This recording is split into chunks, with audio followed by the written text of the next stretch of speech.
आज हम लोग कल्चर मीडिया को पढ़ेंगे।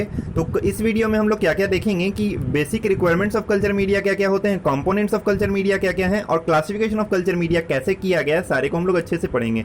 तो सबसे पहले हमें कहा कि कल्चर मीडिया का मतलब क्या होता है। ठीक है, तो कल्चर का मतलब माइक्रोबायोलॉजी में अगर हम लोग देखें तो कल्चर का मतलब होता है कोई भी माइक्रोब या माइक्रो ऑर्गेनिज्म का लैब में हम लोग उसके आइडेंटिफिकेशन और स्टडी के पर्पज से अगर कल्टीवेशन कर रहे हैं तो उस प्रोसेस को हम लोग कल्चर बोलते हैं। और मीडिया की बात की जाए तो मीडिया क्या है, कॉम्बिनेशन ऑफ इंग्रेडिएंट्स है। इंग्रेडिएंट्स यानी कि पर्टिकुलर उसमें न्यूट्रिशन होंगे और फिर बाकी जो चीज़ बैक्टीरिया के ग्रोथ के लिए एसेंशियल है वो सारा का सारा हम लोग बाहर प्रोवाइड करते हैं, तो उसको मीडियम बोलते हैं या मीडिया बोलते हैं। ठीक है, और ये क्या करता है मीडिया, उसके ग्रोथ और कल्टीवेशन को क्या करता है, सपोर्ट करता है ताकि वो अच्छे से ग्रो कर पाए, है ना। और उसके बाद फिर क्या है कि इसमें क्या होता है, पर्टिकुलर न्यूट्रिएंट्स कुछ होते हैं, ठीक है, जो कि उसके ग्रोथ के लिए एसेंशियल होते हैं। अब हम ऐसा क्यों कर रहे हैं, क्योंकि बैक्टीरिया या फिर हमारा जो माइक्रो ऑर्गेनिज्म है वो हमारे बॉडी में ग्रो कर रहा था और वो क्या कर रहा था, डिजीज काउज करा रहा था। अब हम उस डिजीज काउजिंग बैक्टीरिया का अगर बॉडी में ग्रो कर रहा है तो बाहर हम कैसे ग्रो कराएं ताकि हम उसको आइडेंटिफाई कर सकें, उस बैक्टीरिया को, पर्टिकुलर बैक्टीरिया को, और ताकि उसी के हिसाब से हम आगे जो है पेशेंट को ड्रग प्रिस्क्राइब कर सकें। तो इस कारण से ये प्रोसेस एसेंशियल हो जाता है कि बैक्टीरिया को बाहर ग्रो कर सकें ताकि हमें पता चल सके कि वो कौन सा बैक्टीरिया है या कौन सा माइक्रो ऑर्गेनिज्म ग्रो कर रहा है अंदर। तो इसी कारण से बाहर एक आर्टिफिशियल इन्वायरमेंट में हम लोग उसको नेचुरल कंडीशन प्रोवाइड करते हैं, वैसा ही सेम कंडीशन जैसा कि उसको बॉडी के अंदर मिल रहा था वैसा ही सेम कंडीशन जो है हम लोग उसको बाहर में प्रोवाइड करने की कोशिश करते हैं। तो वो कैसे प्रोवाइड होता है, आपको कल्चर मीडिया के द्वारा उस चीज को प्रोवाइड किया जाता है। ये चीज आप लोगों को क्लियर हो गया। अब देखिए basic requirements of culture media क्या क्या है। तो basic requirements of culture media की अगर बात की जाए तो इसमें क्या क्या हो जाएगा, एनर्जी सोर्स हो जाएगा, कार्बन सोर्स हो जाएगा, नाइट्रोजन सोर्स हो जाएगा, ठीक है, उसके बाद साल्ट कुछ जरूरत होगा, उसके बाद ऑप्टिमम पीएच यानी कि जो पीएच आपके बॉडी में मिल रहा था उसको, तो वही पीएच उसको बाहर भी मिलना चाहिए बैक्टीरिया को ताकि वो अच्छे से ग्रो कर सके। एडिक्वेट ऑक्सीजन रिडक्शन पोटेंशियल की भी जरूरत होगी और आपका growth factor, adequate oxidation reduction potential आपका जो है एक तरह से जैसे कि ऑक्सीडाइजिंग बैक्टीरिया है या रिड्यूसिंग बैक्टीरिया है, उसके हिसाब से हम लोग एडजस्ट कर करके करते हैं। ठीक है, फिर आपका देखिए कि कंपोनेंट्स ऑफ कल्चर मीडिया क्या क्या है। तो कंपोनेंट्स ऑफ कल्चर मीडिया की अगर बात करें तो क्या क्या हो जाएगा, वाटर, जिसमें कि आपका जो आपके हाइड्रोजन और ऑक्सीजन का सोर्स होता है, ठीक है, वाटर का हम लोग यूज करते हैं। इलेक्ट्रोलाइट्स जैसे कि सोडियम क्लोराइड और कुछ अदर इलेक्ट्रोलाइट्स हो सकते हैं। पेप्टोन को हम लोग आगे डिटेल से डिस्कस करेंगे। तो पेप्टोन जो है पार्शियली डाइजेस्टेड प्रोटीन होता है और इसको एक्सट्रैक्ट कहां से किया जाता है, या तो एनिमल से ये मिल सकता है आपको, या तो वेजिटेबल यानी कि प्लांट से आपको एक्सट्रैक्ट किया जा सकता है। फिर मीट एक्सट्रैक्ट हो सकता है, इसमें ईस्ट एक्सट्रैक्ट हो सकता है। और इसमें एक्चुअली क्या होता है, प्रोटीन डिग्रेडेशन प्रोडक्ट्स होता है, कार्बोहाइड्रेट्स होते हैं, इनऑर्गेनिक साल्ट होता है और ग्रोथ फैक्टर आपको मीट और ईस्ट एक्सट्रैक्ट में पाए जाते हैं। अब देखिए ब्लड का भी हम लोग यूज कर रहे हैं। ब्लड क्या करता है, मीडिया को इनरिच बनाता है ताकि अच्छे से ग्रो कर सके। जैसे आपका बैक्टीरिया क्या है, ब्लड में भी तो ग्रो करता है ना, ब्लड में भी ग्रो कर रहा है, तो यहाँ पे हम लोग इनरिचमेंट उसको देते हैं, इनरिचमेंट देते हैं ताकि वो ब्लड जैसा उसको इन्वायरमेंट मिले और अच्छे से बाहर भी वो ग्रो कर सके। ठीक है, इसमें क्या होता है कि डीफाइब्रिनेटेड ब्लड हम लोग यूज करते हैं। डीफाइब्रिनेटेड आप लोग ध्यान रखिएगा, इसमें हॉर्स या शीप ब्लड का यूज किया जाता है। इवन आपका जो ब्लड बैंकिंग में ब्लड जो डिस्ट्रॉय होने लगते हैं, यानी कि उसका लाइफ साइकिल पूरा हो जाता है, 120 डेज जो आप लाइफ साइकिल बोलते हैं, तो वो जो पूरा हो जाता है उसको भी हम लोग जो है आपको माइक्रोबायोलॉजी लैब में भेज देते हैं ताकि उससे उसका ब्लड अगार बनाया जा सके, है ना। फिर आपका देखिए अगार क्या होता है कि ये सीवीड जिलेडिनियम और ग्रेसिलेरिया से आपको इसका बाई प्रोडक्ट है, इससे आप निकाल सकते हैं। ठीक है, और इसमें क्या कार्बोहाइड्रेट, प्रोटीन, फैटी एसिड वगैरह होता है और इसको हम लोग आगे डिटेल से डिस्कस करते हैं। लेकिन एक बात ध्यान दीजिएगा कि अगार न्यूट्रिशन कभी भी बैक्टीरिया को प्रोवाइड नहीं करता है। न्यूट्रिशन के लिए हम लोग अलग अलग चीज डालते हैं, उसको हम लोग डिटेल से डिस्कस कर लेंगे। अब देखिए पेप्टोन क्या है। पेप्टोन की अगर हम लोग बात करें तो ये क्या है, mixture of partially digested protein, और इसको हम लोग निकाल कहां से रहे थे, एनिमल या वेजिटेबल से निकाल रहे थे पेप्टोन को। ठीक है, और ये क्या होता है, वाटर सॉल्युबल होता है। ठीक है, वाटर में आसानी से ये सॉल्युबल हो जाता है। अगर इसके कंस्टिट्यूएंट की बात करें तो इसमें क्या क्या हो जाएगा, प्रोटियोजेज हो जाएगा, एमिनो एसिड हो जाएगा, इनऑर्गेनिक साल्ट हो जाएगा, फॉस्फेट हो जाएगा। इनऑर्गेनिक साल्ट में क्या क्या हो जाएगा, फॉस्फेट, पोटेशियम और मैग्नीशियम इनऑर्गेनिक साल्ट में आपके आ गए। और क्या है इसमें एसेसरी फैक्टर कुछ कुछ होंगे, तो एसेसरी फैक्टर में क्या हो जाएगा, निकोटिनिक एसिड और राइबोफ्लेविन जो है एसेसरी ग्रोथ फैक्टर आपको पेप्टोन में प्रेजेंट होते हैं।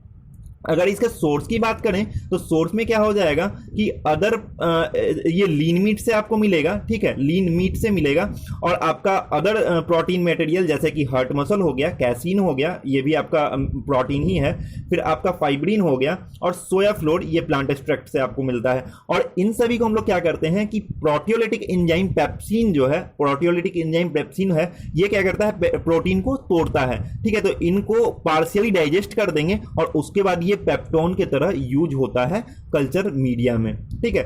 कुछ स्पेशल पेप्टोन भी होते हैं जैसे कि नियोपेप्टोन होते हैं। और नियोपेप्टोन एक्चुअली क्या करता है कि आपके फंगस के ग्रोथ को आइडेंटिफिकेशन करने के लिए यूज किया जाता है। फिर आपका जो स्पाइरोचीट्स हो गया या फिर आपके मलेरिया के पैरासाइट जैसे प्लाज्मोडियम फैल्सीपेरम हो गए, इसके ग्रोथ के लिए भी इसका यूज किया जाता है नियोपेप्टोन का। फिर प्रोटियोज पेप्टोन का यूज क्यों किया जाता है, प्रोटियोज पेप्टोन जो है आपका जो बैक्टीरियल टॉक्सिन जो प्रोड्यूस होते हैं, नियोपेप्टोन का एक जगह और यूज किया जाता है। जो भी आपके वैक्सीन्स बनते हैं तो उनमें भी नियोपेप्टोन का यूज किया जाता है, उस पर कल्टीवेशन किया जाता है, फिर आगे प्रोसेस को देखा जाता है। फिर देखिए ये प्रोटियोज पेप्टोन का यूज कहाँ किया जाता है, ये आपका जो डिफरेंट टाइप ऑफ बैक्टीरिया है जैसे कि साल्मोनेला हो गया, फिर आपका कॉलेस्टीडियम हो गया, या फिर आपका जो भी डिफरेंट टाइप ऑफ बैक्टीरिया है, तो वो जो टॉक्सिन प्रोड्यूस करते हैं तो उनको इस जो प्रोटियोजिस पेप्टोन में अच्छे तरीके से उसका ग्रोथ हो सकता है, टॉक्सिन प्रोड्यूसिंग बैक्टीरिया का, ठीक है। हम लोग टॉक्सिन को उसको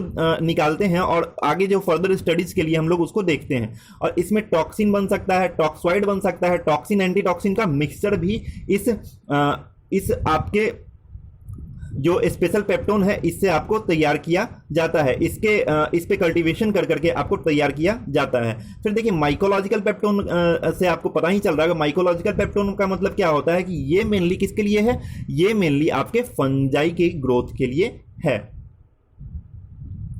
फिर देखिए अगार क्या होता है, तो अगार क्या है, यहां पे आप इस फिगर में देख रहे होंगे, ये क्या है, गोल्डन येलो ग्रेनुलर पाउडर होता है, ठीक है। तो ये ग्रेनुलर होता है, गोल्डन येलो ग्रेनुलर पाउडर होता है, और ये क्या होता है, सॉलिडिफाइंग एजेंट होता है, ठीक है।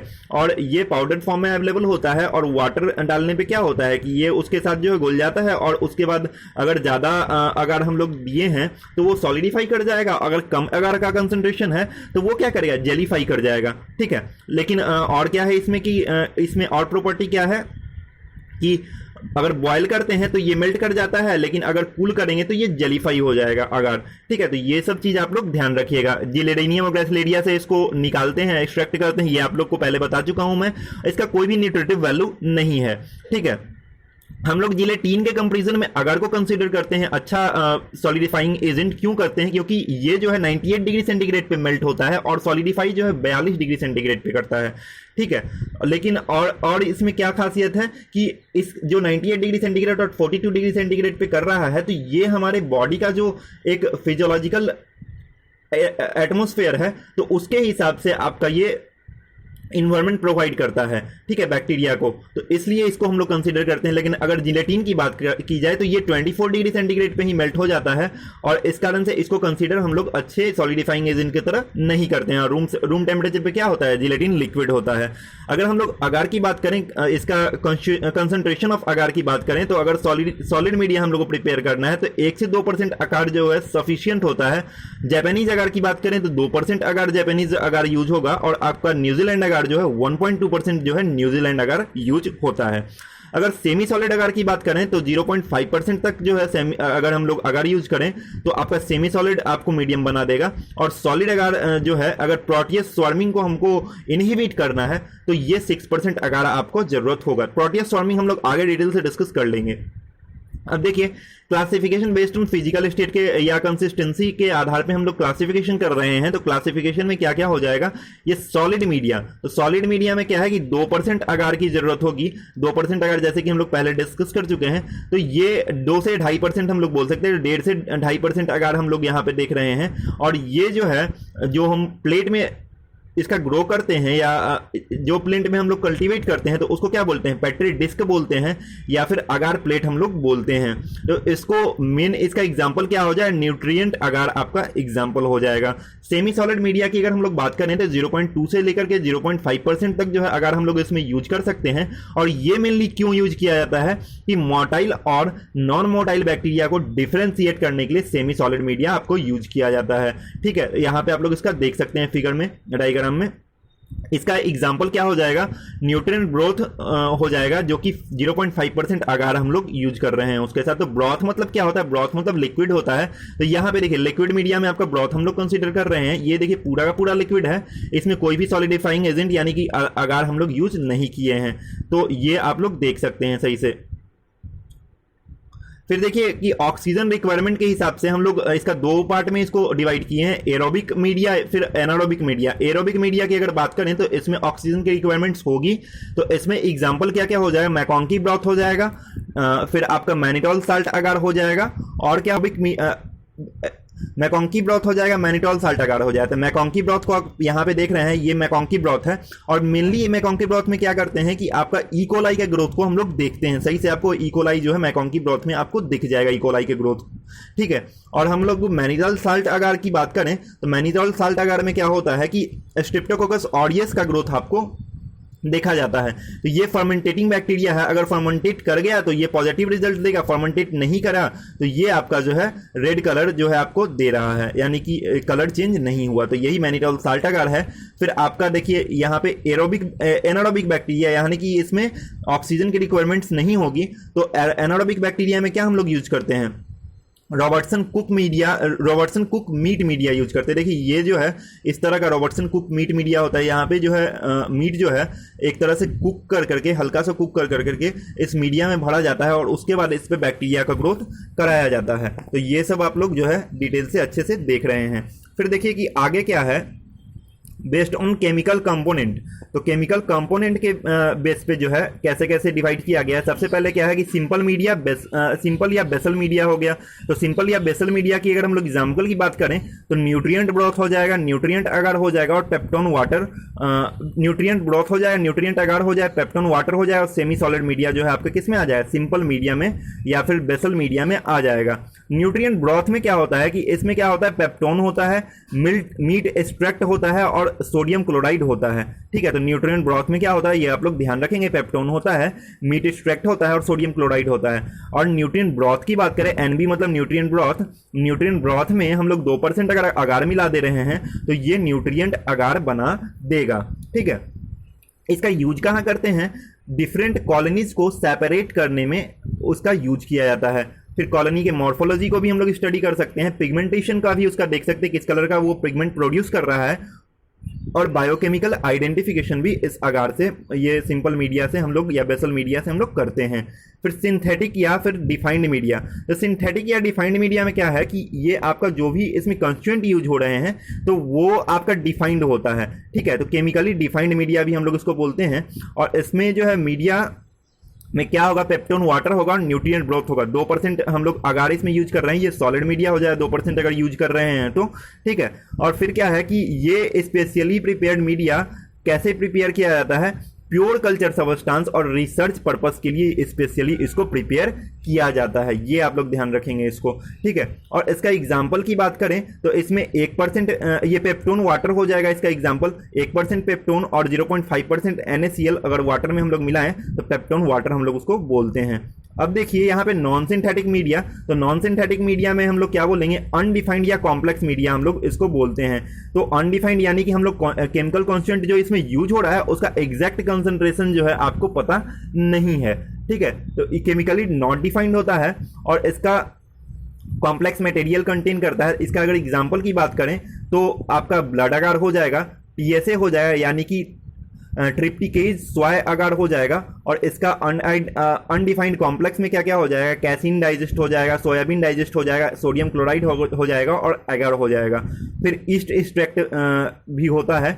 और आपका देखिए मिल्क अगार आपको इस तरह से दिखेगा, ब्लड अगार जो है इस तरह से दिखेगा। ठीक है, तो ये सब आप लोग अच्छे से देख लिए। अब देखिए लास्ट जो है हम लोग किस तरह से इसको क्लासिफाई कर रहे हैं, तो फंक्शनल बेसिस पे हम लोग इसको क्लासिफाई कर रहे हैं। तो फंक्शनल बेसिस पे इसको कैसे कैसे क्लासिफाई किया गया है, enriched media, enrichment media, selective media, indirect media, differential media, sugar media, transport media, AC media और स्टोरेज मीडिया। इन सबों को हम लोग आगे डिटेल से डिस्कस कर लेंगे।